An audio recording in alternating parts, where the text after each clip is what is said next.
मैं गरिमा अग्रवाल आप सभी का वंदन करती हूँ, अभिनंदन करती हूँ। आइए आज हम सुनते हैं मंगला गौरी व्रत कथा।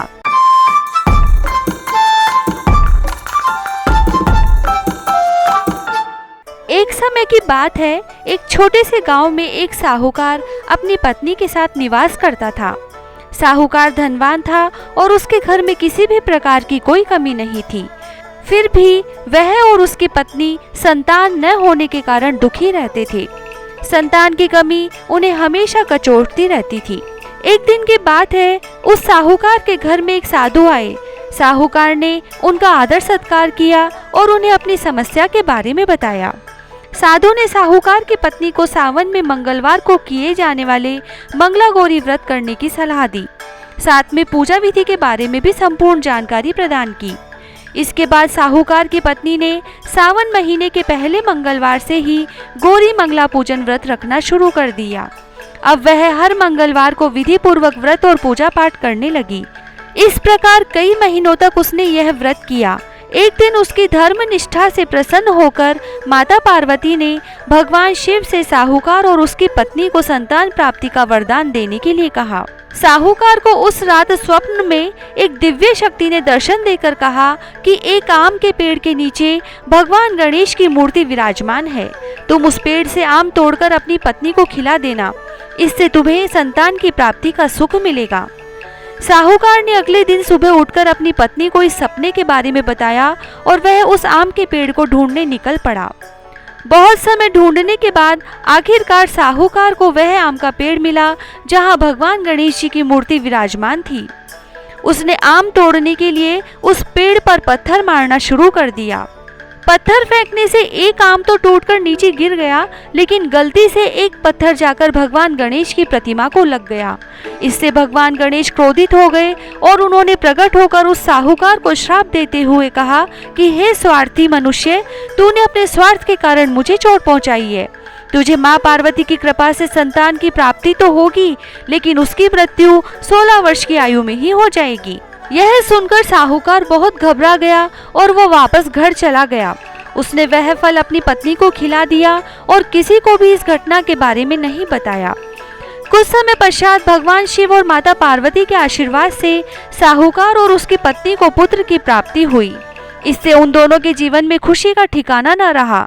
लेकिन साथ ही साहूकार इस बात से भी चिंतित था कि उसका पुत्र अल्पायु होगा।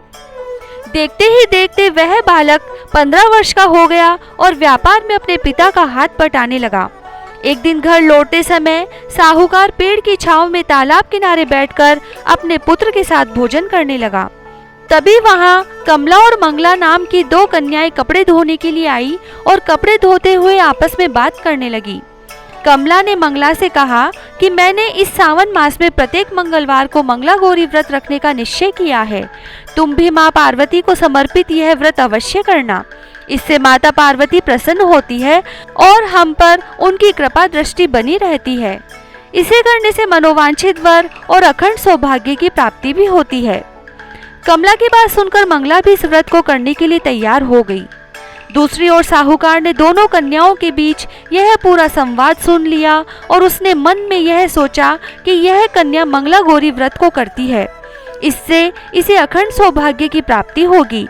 यह मेरे पुत्र के लिए एक योग्य वधू साबित होगी।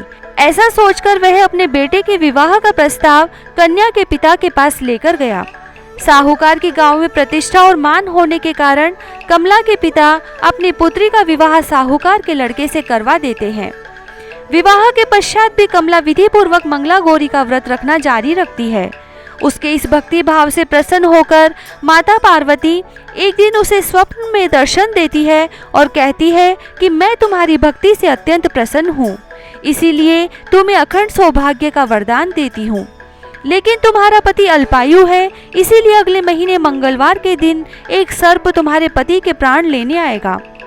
तुम उसके लिए एक प्याले में मीठा दूध रख देना और उसके पास एक खाली मटका भी रख देना। सर्प दूध पीकर उस मटके में चला जाएगा और फिर तुम उस मटके को ऊपर से कपड़े द्वारा ढक देना। अगले मंगलवार को कमला ने माता पार्वती की बात मानकर एक प्याले में मीठा दूध रख दिया और पास में एक मटकी भी रख दी। सर्प ने आकर दूध पिया और मटकी में जाकर बैठ गया। कमला ने उस मटकी पर कपड़ा बांधकर उसे जंगल में रख दिया। माता पार्वती की कृपा से कमला के पति के प्राण बच गए। इस प्रकार मंगलागौरी व्रत के पुण्य फल से साहूकार का पुत्र श्राप मुक्त हो गया। जब कमला ने घर में सबको इस चमत्कार के बारे में बताया तो सभी आश्चर्यचकित रह गए। इसके बाद साहूकार और उसकी पत्नी ने अपने पुत्र और पुत्र वधू को आशीर्वाद दिया और पूरा परिवार सुखपूर्वक जीवन व्यतीत करने लगा। जय श्री राधे।